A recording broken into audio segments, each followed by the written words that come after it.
들으시기 바랍니다. 한번 읽어볼까요? 시작. 인생의 광풍이 불어올 때. 원래는 제목을 저렇게 안 정했어요. 원래는 제목이 뭐였냐면 예측 불가능한 인생의 날씨, 예측 불가능한 인생의 날씨가 제목이었는데 제목이 이상하다고 집사람이 주부를 만들면서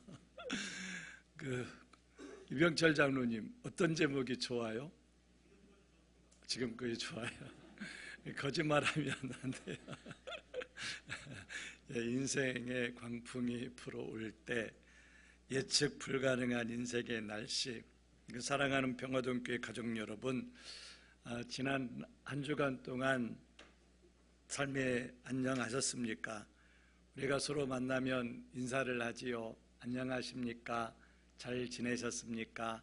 평안하십니까? 안부를 묻지만 사실 이 세상은 항상 안녕하지가 않습니다. 항상 뭔가 불편합니다.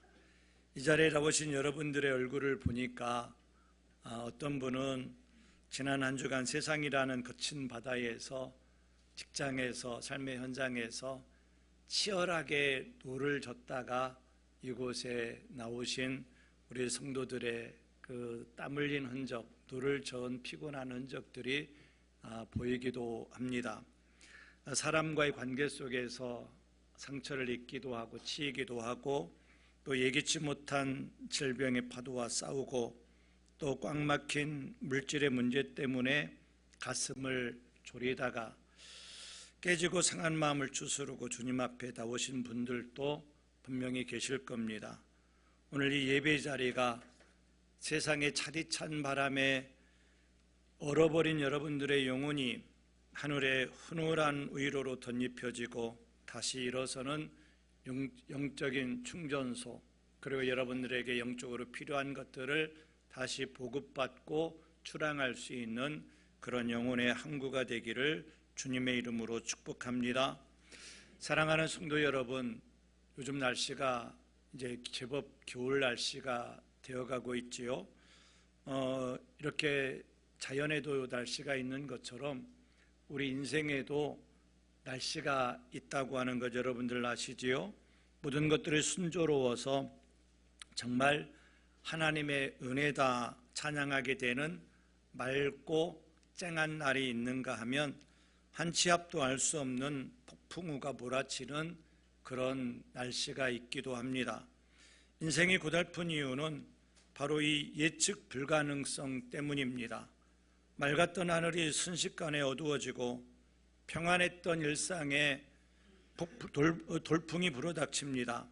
이제 고생이 끝났다 싶을 때 위기의 바람이 불어오고 이제 이만하면 살만하다 생각하는 순간에 건강이 무너지기도 합니다. 우리가 가장 크게 무너지는 순간이 언제인지 아십니까?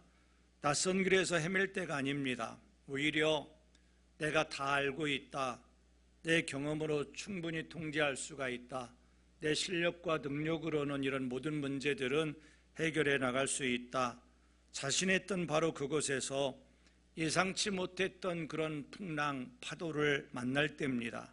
그때 우리는 단순히 두려움을 넘어서 충격을 받고 깊은 절망을 경험하게 됩니다. 오늘 본문이 보여주는 현장이 바로 그렇습니다. 인간의 확신이 깨지고 베테랑의 경험이 무용지물이 되는 곳입니다. 오늘 말씀을 통해 저와 여러분들의 모든 유능함이 무너지고 그리고 그 자리에서 하나님을 만나는 그런 은혜의 시간이 되기를 바랍니다.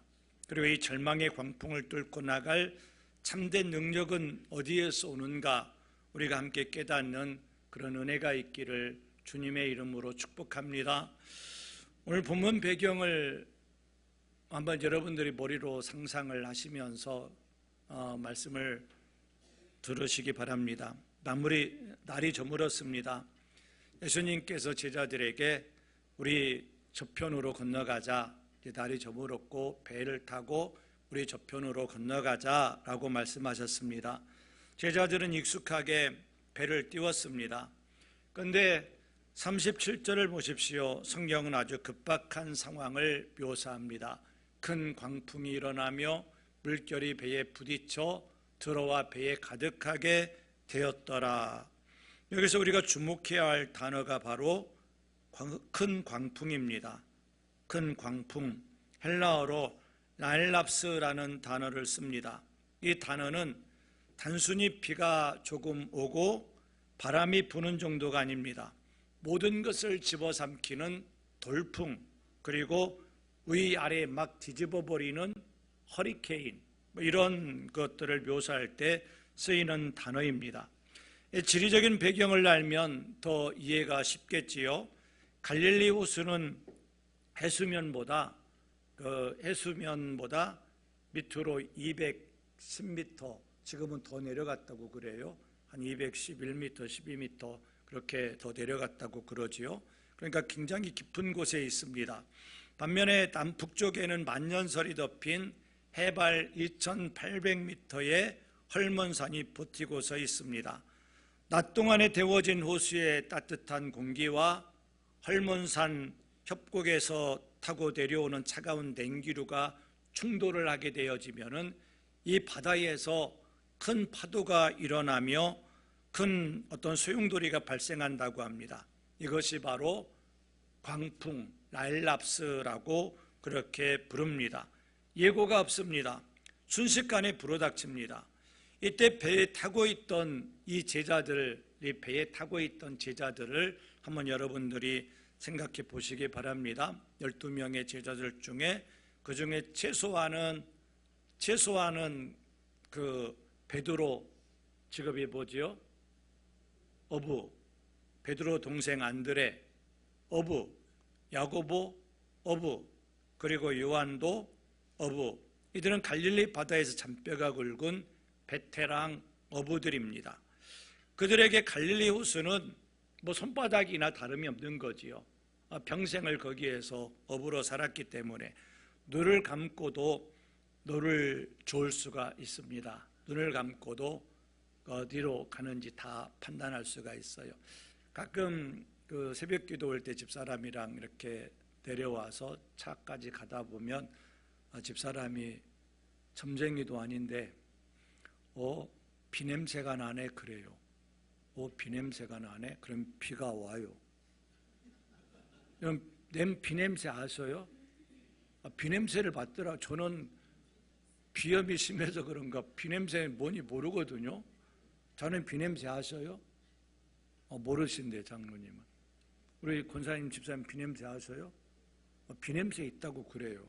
꼭 그날 비가 오더라고요. 그런데 이들도 바람 냄새만 딱 맡으면 오늘은 북서풍이 불겠구나, 오늘은 바람이 좀 세겠구나, 오늘은 바람이 좀 잔잔하겠구나, 그런 것들을 마치는 사람들입니다. 처음 바람이 불기 시작했을 때 베드로가 이제 배를 띄워서 바다를 가고 있는데 바람이 불기 시작했을 때 베드로의 반응이 어땠을까요? 아마 이런 반응이었을 것 같아요. 야 밭에 너는 세리라 바다 잘 모르지? 쫄지 마. 내가 30년 동안 이 바다에서 잔뼈가 굵은 사람이야. 걱정 마. 너 그리고 밭에 돛줄 당겨. 요한 기 꽉 잡어. 이 정도 바람은 매년 우리가 수시로 겪는 바람 아니냐? 이 바람은 아무것도 아니야. 식은 죽 먹기야. 안심해. 베드로가 큰 소리를 쳤을 것 같아요. 그들은 자신의 전문성을 의지했습니다. 자신의 경험을 총동원했습니다. 그러나 성경은 무엇을 보여줍니까? 물결이 배에 부딪혀 들어와 배에 가득하게 되었더라. 죽게 된 거지요. 그들의 30년 경력이, 그들의 근육질의 팔뚝이, 그리고 그들의 땀방울이 이 광풍 앞에서는 아무 소용이 없더라는 겁니다. 그들의 유능함이 철저히 아무것도 아닌 무능함으로 바뀌는 순간이지요. 걱정하지 마. 내가 이 바닥에서 30년 잔뼈가 굵은 사람이야 했는데 그 풍랑 앞에서, 광풍 앞에서 아무 소용이 없는 순간이 돼버립니다. 사랑하는 성도 여러분, 하나님이 우리 인생에 때로는 이런 감당 못할 광풍을 허락하실 때가 있습니다. 그 허락하시는 이유가 무엇일까요? 우리는 평온할 때 하나님 찾을까요? 평온할 때 하나님 찾지 않습니다. 자기 재물 의지하고 자기 실력 의지하고 자기 건강 과신합니다. 내 인맥과 자녀의 성공을 나의 안전망으로, 나의 안전판으로 그렇게 삼습니다. 그러나 상상해 보십시오. 의사 선생님이 준비하십시오. 무슨 얘기인지 알지요? 준비하십시오라고 청천벽력 같은 선고를 내리는 순간 우리가 의지했던 모든 것들이 아무 의미가 없어져요. 그리고 평생 믿었던 사람이 등을 돌리는 순간 우리는 여지없이 무너져요. 그리고 자녀가 내 뜻대로 되지 않고 엇나가는 순간 또 사업의 부도 위기에 처하는 그 광풍을 대면하는 순간 그때 우리는 비로소 깨닫게 됩니다.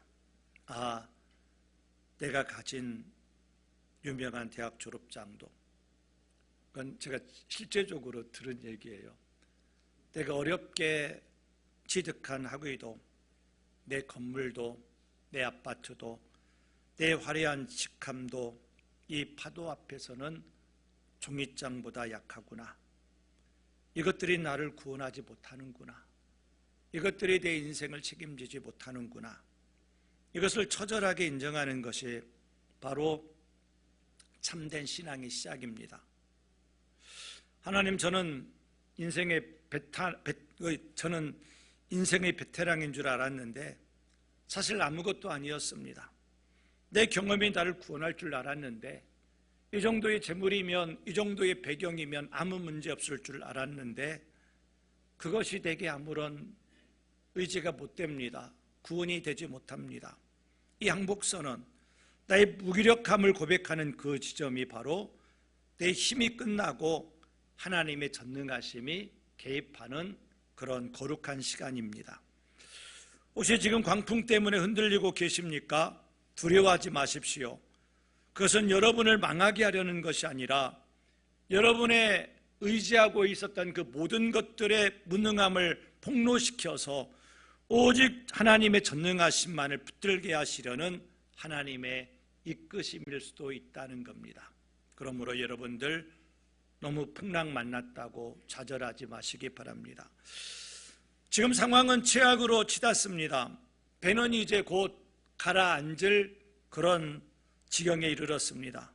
배 안에 물이 들어차서 제자들의 옷이 다 그 갈릴리 바닷물에 젖게 됩니다. 입에 짠물이 들어가고요, 죽음의 공포가 그들의 목을 조여옵니다. 그런데 바로 그때, 바로 그 상황에 주님은 뭘 하고 계시지요? 38절 말씀을 보십시오. 예수께서 그물에서 베개를 베고 주무시더라. 속 터지지요. 아니, 지금 죽게 생겼는데 예수님 주무시다니, 이거 속 터지는 상황 아닙니까? 예수께서 그물에서 베개를 베고 주무시더니, 참으로 기묘하고 이해할 수 없는 장면입니다. 신약 성경을 통틀어 예수님이 주무시는 장면은 오직 여기뿐이에요. 배가 뒤집히기 일보 직전인데 제자들은 살겠다고 지금 아우성인데 주님은 세상 모르고 주무시는데 속 터져요, 안 터져요? 속 터지지요. 제자들은 폭발합니다. 두려움이 분노로 바뀌었습니다. 주님을 거칠게 흔들어 깨우며 비명을 지릅니다. 옛날에 그랬거든요. 탕광도 인생의 막장, 배 타는 것도 인생의 막장. 그래서 뱃사람들은 언어가 거칠어요. 그럼 이들이 예수님이 지금 주무시고 계시는데 자기들은 죽을 것 같은데 주무시고 계시면 입에서 예쁜 말이 나왔을까요? 거친 말이 나왔을 것 같아요. 막 거친 말, 막 시옷, 뭐 쌍시옷, 뭐 이런 말, 뭐 시자 붙은 말, 뭐 그런 말들이 나왔을 수도 있을 것 같아요. 선생님이요, 우리가 죽게 된 것을 돌아보지 아니하시나이까? 그 성경이니까 이렇게 예쁘게 묘사를 했겠지요. 그때 당시를 스마트폰으로 딱 찍어서 재생시키면 가관이었을 것 같아요. 이 말을 이제 헬라어 원문의 그 뉘앙스를 살려서 의역을 해보면 이렇다고 합니다. 주님, 지금 우리가 다 죽어나가는데 당신은 도대체 우리에게 관심이나 있습니까? 어떻게 당신 혼자만 이렇게 태평하게 잘 수 있습니까? 당신 선생님 맞습니까? 메시아 맞습니까? 지금 이 심각한 상황에서 눈이 감깁니까? 좀 더 정신 좀 차리십시오. 지금 심각합니다. 이것은 정중한 질문이 아닙니다. 절망 섞인 원망이자 어떻게 보면 독설일 수 있습니다. 그런데 여러분, 이것이 오늘날 고난당하고 있는 우리들의 솔직한 심정 아닙니까? 우리가 인생의 광풍을 만났을 때 우리를 정말 가슴 아프게 하는 것은, 우리를 정말 좌절시키고, 이런 표현에서 죄송해요, 정말 미치게 만드는 건 뭐냐면, 우리 고난도 고난이지만 그 자체가 아니에요. 바로 하나님이 침묵하시는 것처럼 느낄 때예요. 그때 정말 답답한 거예요. 요즘 사람들이 점쟁이를 많이 찾아간대요. 우리 권사님은 아니시지요? 뭐 장로도 점쟁이 찾아가고, 권사도 찾아가고, 집사도 찾아가고, 심지어는 사모도 찾아가고, 목회 데이터, 이제 거기에서 이렇게 그 유튜브 한번 찾아보세요.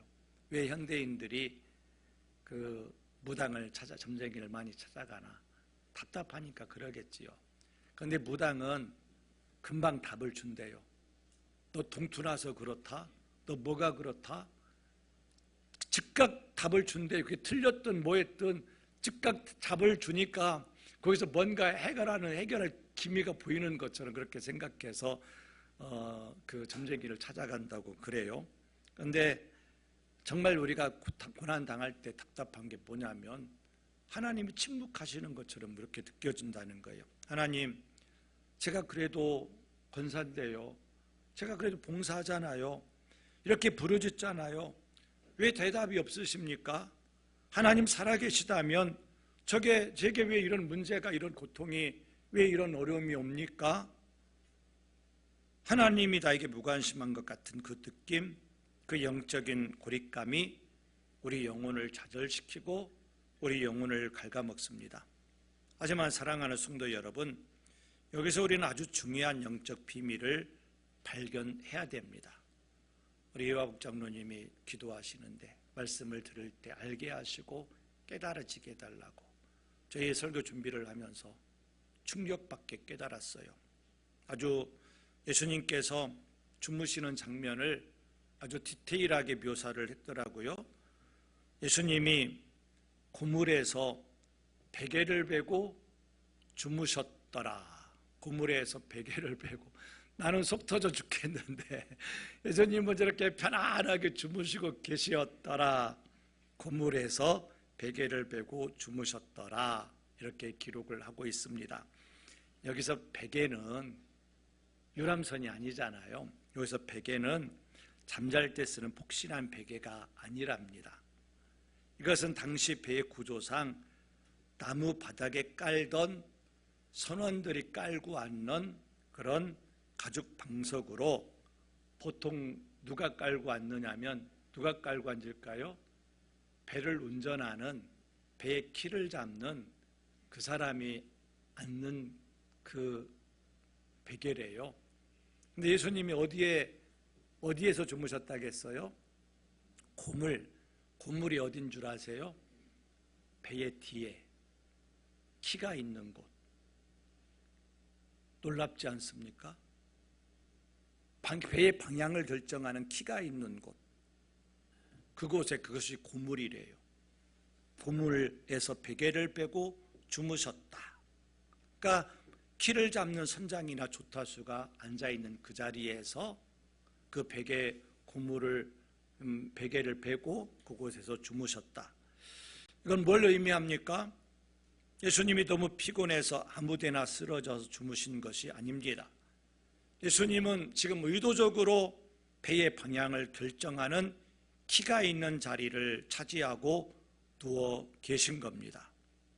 이것은 우리를 향한 주님의 강력한 메시지입니다. 내 사랑하는 아들아, 내 사랑하는 딸아, 내 인생의 길을 이제 그만 나에게 넘겨주지 않겠니? 눈 좀 뜨시고요. 나에게 넘겨주지 않겠니?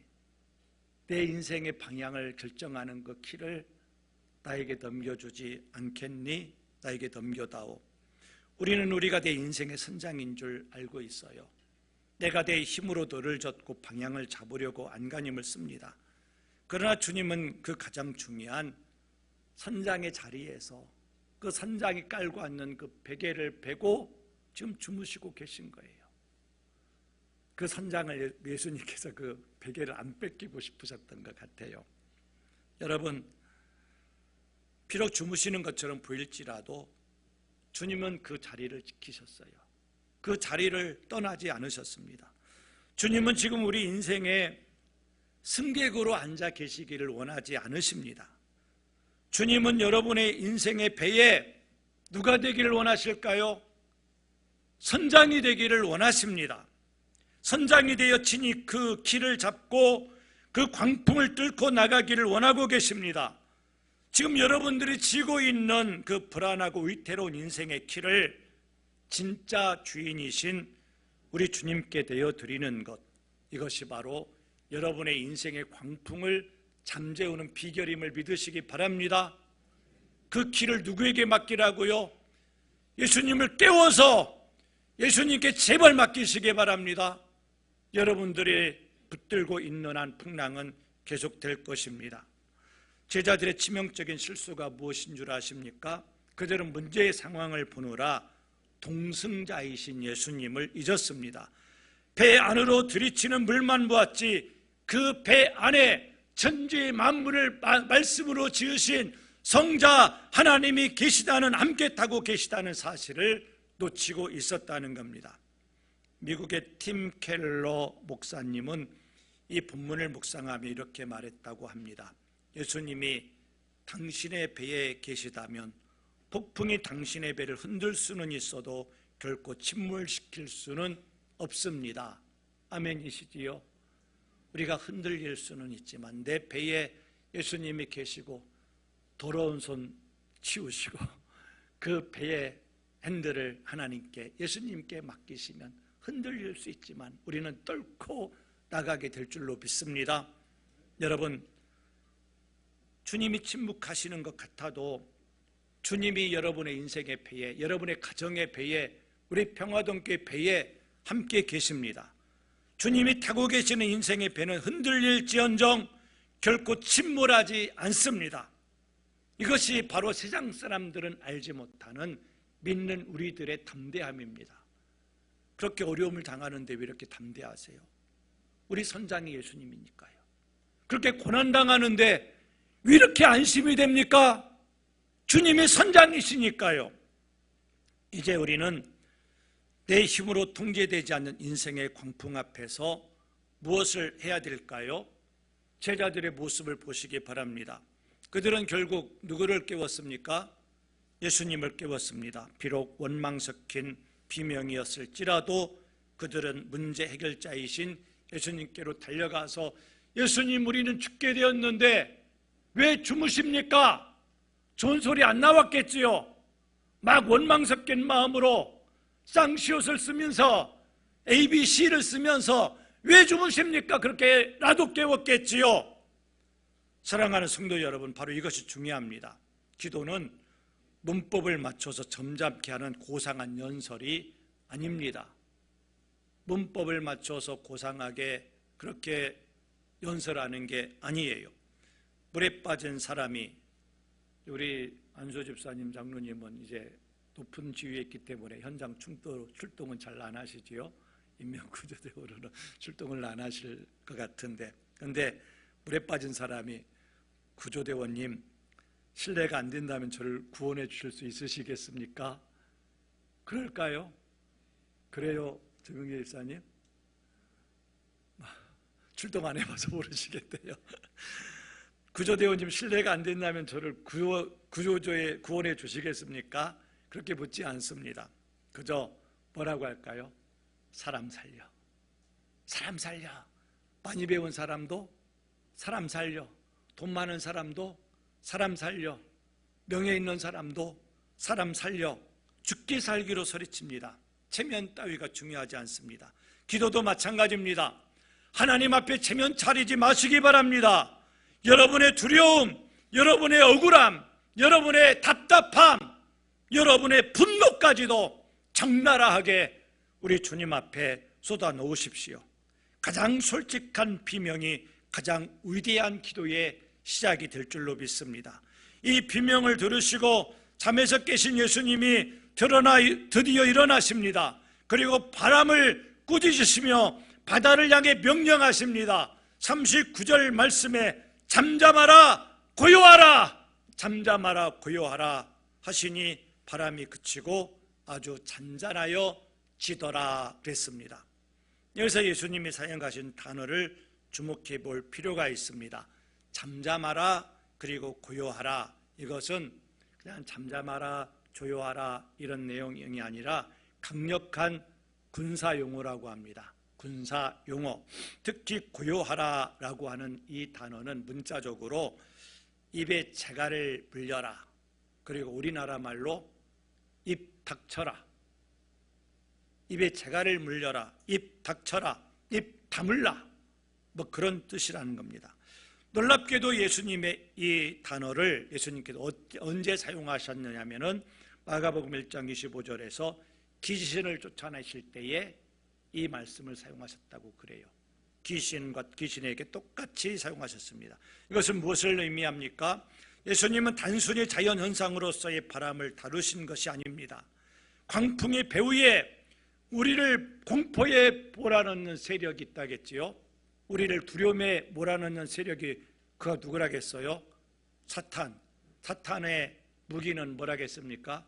거짓말하는 것, 그리고 허세, 이빨 빠진 호랑이라겠지요. 공포로 몰아넣고 하나님의 사랑을 의심하게 만드는 악한 세력, 저 혼돈의 세력을 향해서 만왕의 왕으로서 고요하라, 조용해라, 떠나가라, 참깨라 이렇게 외치신 겁니다.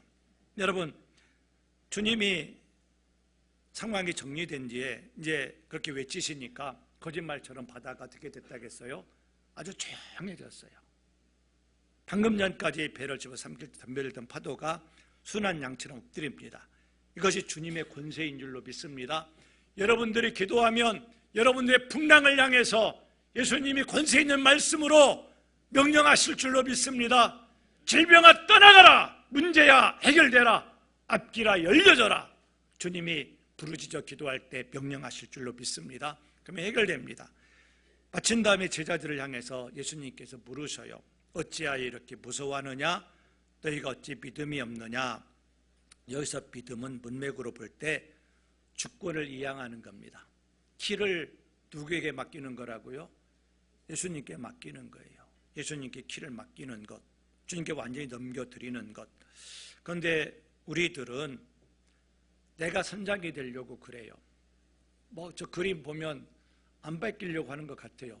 예수님이 좀 달라고 하니까, 이거 내가 선장이에요. 내가 책임질게요. 내 자녀 내가 책임질게요. 내 문제 내가 책임질게요. 그러면서 어려움을 당하면은 예수님을 배에 탄 조수 정도로, 날 좀 도와주세요, 조수 정도로, 또 정 어려움을 당하면 구명조끼 정도로, 어려움을 당할 때 구명조끼가 필요한 뭐 그 정도로 생각하는 취급을 하는 것 같아요. 진정한 믿음은 항복선언입니다. 주님, 저는 못합니다. 주님이 해답이십니다. 저는 안 됩니다. 주님이 하셔야 됩니다. 이제 주님이 가라시면 가고 주님이 멈추라면 멈추겠습니다. 이게 진정한 믿음입니다. 사랑하는 성도 여러분, 2026년 문제가 생겼을 때 여러분들 먼저 주파수를 하나님께 맞추십시오. 그리고 하나님, 우리 주님을 깨우시기 바랍니다. 주님을 깨우시면 주님께서 일어나셔서 바다를 꾸짖으셨듯이 여러분들이 기도하면 여러분들의 문제를 꾸짖어 주실 줄로 믿습니다. 내 영혼을 흔드는 두려움아, 예수님의 이름으로 명하노니 잠잠할지어다. 여러분들이 외치십시오. 우리 주님이 여러분들을 책임져 주실 줄로 믿습니다. 걱정하는 데 쓸 에너지가 기도로 바뀌시기 바랍니다. 예수님을 깨우십시오. 주님은 여러분의 거친 비명조차 기도로 받으시고 여러분의 인생의 위기 가운데 문제야 해결되라, 문제야 떠나가라, 길아 열려져라, 자녀가 돌아올지어다 하나님께서 명령하실 줄로 믿습니다. 그러면 광풍이 해결될 줄로 믿습니다. 이제 말씀을 맺습니다. 지금 당장은 주무시는 것 같고 내 현실은 칠흑 같은 어둠 속에 있는 것 같다 할지라도 예수님이 진짜로 알게 되면 우리는 주님께 맡길 수 있습니다. 여러분, 주님께 길을 과감하게 맡깁시다. 여러분의 가정도 인생도 우리 평화동교회도 주님께 과감하게 맡깁시다. 그리고 주님 책임져 주세요. 우리가 항해할 때 우리는 승리의 항구에 이르게 될 줄로 믿습니다. 기도하겠습니다. 사랑과 은혜